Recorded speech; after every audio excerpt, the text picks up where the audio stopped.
नमस्कार मित्रों, स्वागत है आप लोगों का हमारे मैथमेटिक्स के क्लास में। और मैथमेटिक्स के क्लास में हम लोग जो पिछली कक्षा में पढ़े थे वो पढ़े थे कि प्राकृतिक संख्या क्या होती है, नेचुरल नंबर, मतलब संख्या पद्धति के बारे में हम लोग चर्चा कर रहे थे। संख्या पद्धति के बारे में चर्चा करने का मतलब ये है कि संख्याओं की पद्धति क्या होती है, संख्याओं को समझने का तरीका क्या होता है, उसके बारे में हम लोगों ने चर्चा किया था। ठीक, सबसे पहली बात की थी हम लोग प्राकृतिक संख्या कौन सी होती है, 1 से लेकर 9 तक की संख्याओं को प्राकृतिक संख्या कहते हैं।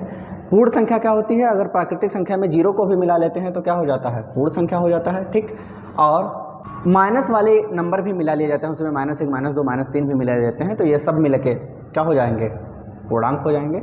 और पूर्णांक और इन सभी को अगर हम मिला लें, इन सभी को मिला लें तो क्या हो जाता है, परमीय संख्या। परमीय संख्या मतलब कोई ऐसी संख्या जिसको P/Q के रूप में बदल सके, जहाँ Q 0 के बराबर में नहीं हो। अगर आपने पिछली कक्षा को नहीं देखा है तो देखिए, बहुत क्लियरली समझ में आ जाएगा। ठीक, आगे बात होती है अपरिमेय संख्या की। अपरिमेय संख्या मतलब कोई निश्चित जिसका मान ना हो, कोई निश्चित मान ना हो। जैसे मान लीजिए कि दे दिया 4.14, 1 2 3 4 5 1 2 1 2 ... ऐसे दे दिया। ये क्या है, एक प्रकार का अपरिमेय संख्या।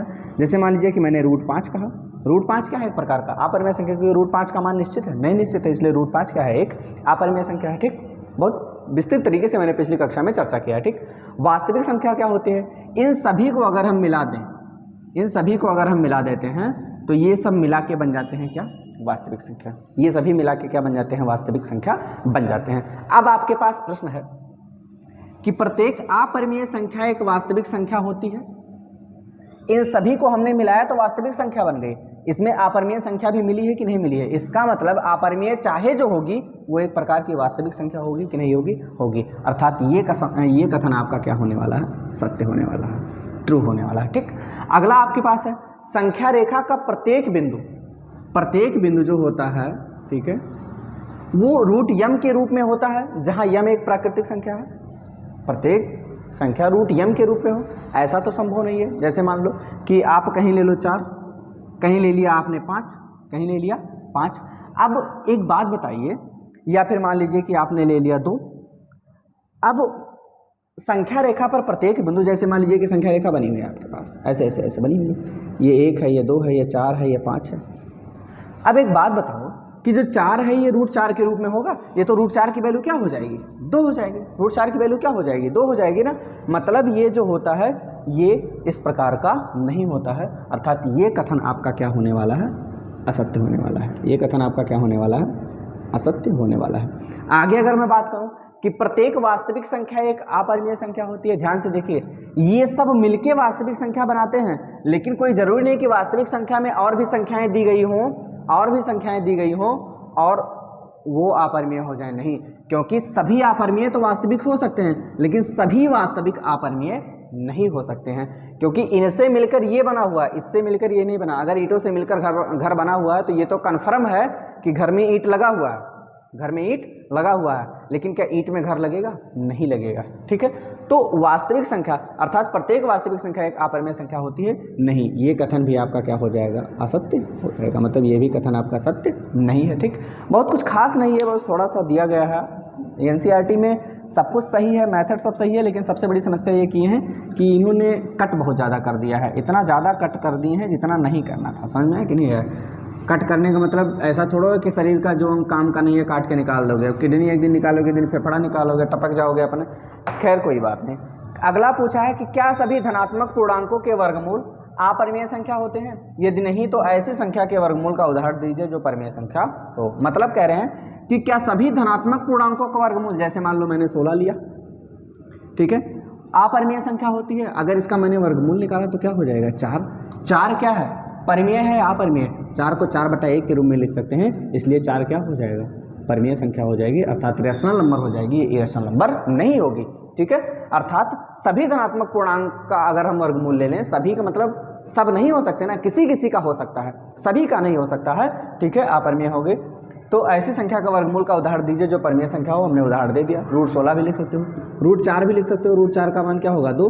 2 क्या है, एक परिमेय संख्या, 2 क्या है, एक परिमेय संख्या। ठीक है, आगे कह रहा है क्वेश्चन आपका, √5 को संख्या रेखा पर दिखाइए। देखिए, √5 को संख्या रेखा पर दिखाने से पहले थोड़ा सा एक चीज़ जानिए आप कि मान लीजिए कि आपके पास कोई वृत्त है, मान लीजिए कि आपके पास कोई सर्कल है।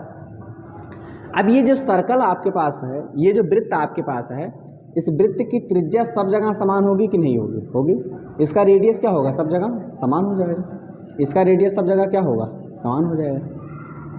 इतना मालूम है ना? इतना मालूम है तो इसको ध्यान रखिएगा, ठीक। अब जैसे मान लीजिए कि आपको क्या करना है, रूट 5 को संख्या रेखा पर दिखाना है। कैसे दिखाओगे? एक संख्या रेखा बनाइए, एक संख्या रेखा बनाइए।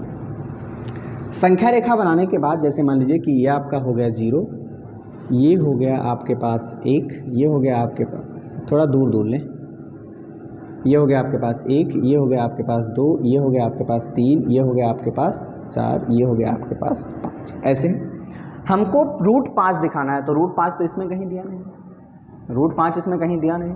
रूट 5 को हमको दिखाना है तो करेंगे क्या?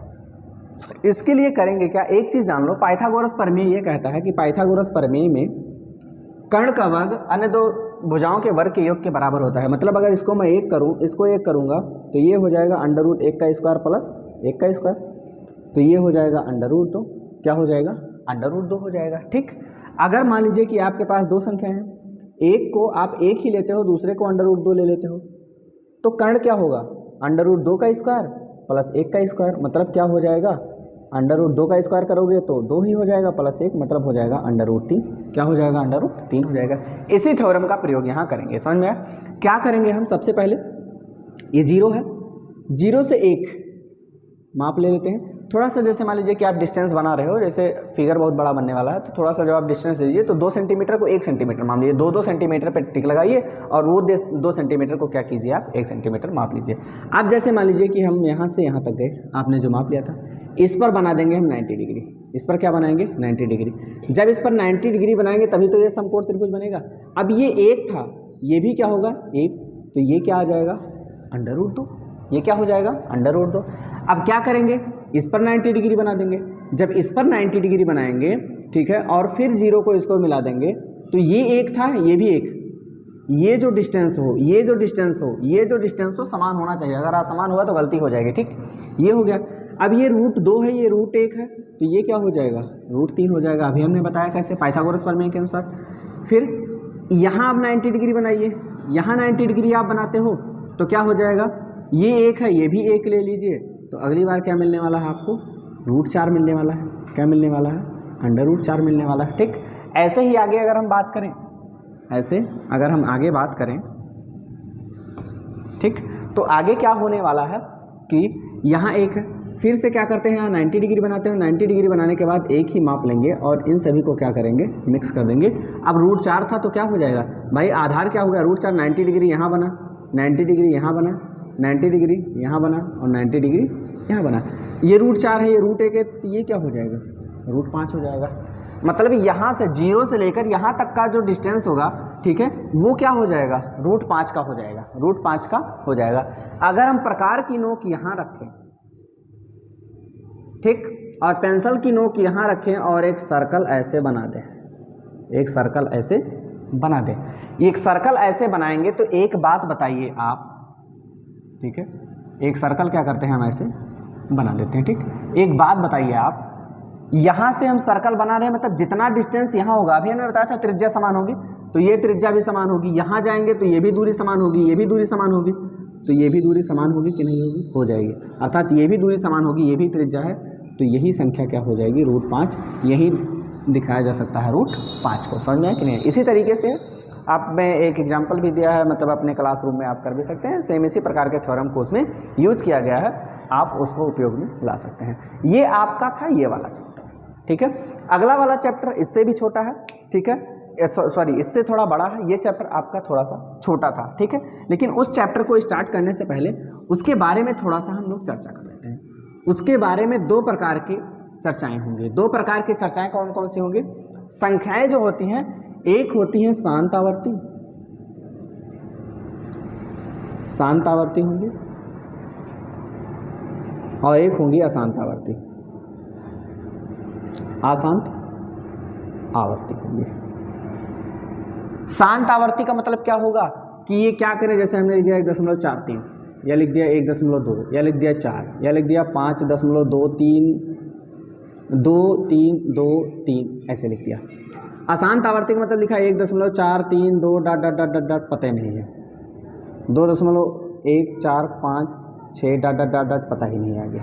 ठीक है, मतलब क्या है कि जैसे मान लीजिए अगर मैं 1 में 3 से भाग करूँ तो 1 में अगर 3 से भाग करूँगा तो ये हो जाएगा, भाग जाएगा नहीं, पॉइंट लगाएंगे यहाँ 0 हो जाएगा, 3 3 जा 9, 3 3 9, 1 हो जाएगा, दशमलव बढ़ा हुआ 0, फिर 3 3 9, फिर 1 बच जाएगा, फिर 0, फिर 3 3। एक बात बताओ, क्या ये खत्म होने वाला है? नहीं है। अगर ये खत्म होने वाला नहीं है तो ये क्या हो जाएगा? अशांत आवर्ती। ये 0.33333 dot dot dot dot dot क्या हो जाएगा? ये अशांत आवर्ती हो जाएगा। क्या हो जाएगा? ये अशांत आवर्ती हो जाएगा। यही शांत आवर्ती में क्या होगा? जैसे हमने ले लिया 4/5, तो अगर 5 से 4 में भाग करेंगे तो भाग तो जाएगा नहीं, डेसिमल लगाएंगे 0, 5 8 क्या हो जाएगा? 40, खत्म। मान लीजिए कि हमने लिखा 22 ले लिया, अब 5 से इसमें भाग करेंगे, 5 चौका क्या होगा? 20, 2 बचा है, डेसिमल लगाएंगे 0, 5 चौका क्या हो गया? 20, कैंसिल हो गया। जैसे मान लीजिए कि 4/8 ले लिया हमने, अब 8 में क्या करेंगे? 4 से भाग करेंगे तो डेसिमल लगाएंगे यहाँ 0, 8 पंचे क्या हो जाएगा? 40 हो जाएगा। समझ में है कि नहीं है? 8 से मान लीजिए कि यहाँ 3/8 है, तो 8 से अगर हम 3 में भाग करेंगे तो होगा, दशमल लगाएंगे 0, 8 तो यहाँ 24, 6 पॉइंट लगा है 0, अगर 0 है तो ये हो जाएगा 8 7 जा 56, 8 7 56, यहाँ हो जाएगा 4, पॉइंट लगा हुआ है 0, 8 पंचे क्या हुआ? 40। मतलब एक समय जाने के बाद ये जो डेसिमल हुआ ये ख़त्म हो गया, ये जो डेसिमल हुआ ये क्या हुआ? ख़त्म हो गया। तो इसको हम क्या बोलेंगे? इन सभी को शांत आवर्ती बोलेंगे, और जिसका डेसिमल कभी खत्म नहीं हुआ उसको हम क्या बोलेंगे? अशांत आवर्ती संख्या बोली जाती है। ठीक है, तो ये दोनों संख्याओं के बारे में आप ध्यान रखिएगा। इन्हीं दोनों संख्याओं के बारे में ही आगे चर्चा होने वाली है, और इन्हीं दोनों संख्याओं पर डिपेंडेंट और अपरिमेय संख्याओं पर डिपेंडेंट कुछ क्वेश्चंस जो आपको हैं करवाए जाएंगे। तब तक के लिए आप लोग खुश रहिए, मस्त रहिए, अपने और अपनों का ख्याल रखिए। धन्यवाद।